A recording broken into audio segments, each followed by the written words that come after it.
Alam mo ba ang totoong iglesia ni Kristo ay hindi nakikita sa pangalan ng simbahan o sa laki ng building?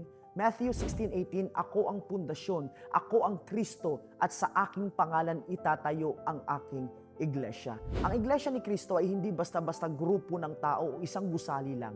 Ang tunay na iglesia ni Kristo ay una, itinatayo ni Kristo, hindi gawa ng tao. Pangalawa, nakatuon sa kanyang salita, ang Biblia ang batayan. Pangatlo, nagbibigay ng liwanag at katotohanan, hindi sumusunod sa sariling kaisipan o tradisyon ng tao. 2 Peter 2:1 and 2, sa makatuwid, mag-ingat kayo sa mga bulaang guro sapagkat sila'y magdadala sa inyo sa maling landas. Ngunit ang bawat isa na sumusunod sa katotohanan ay matatatag sa pananampalataya. Kaya huwag tayong padalos-dalos sa pangalan o label. Ang sukatan ng totoong iglesia ni Kristo ay una, pagsunod kay Jesus. Pangalawa, pag-aaral ng Biblia. Pangatlo, pagbabahagi ng mabuting balita at pag-ibig at pagkakaisa sa kapwa. Kaya kung gusto mong malaman ang tunay na iglesia ni Kristo, simulan natin sa pagbabasa ng salita ng Diyos at pagsusuri sa mga aral. Tandaan, hindi ito tungkol sa pangalan, kundi sa katapatan sa Diyos.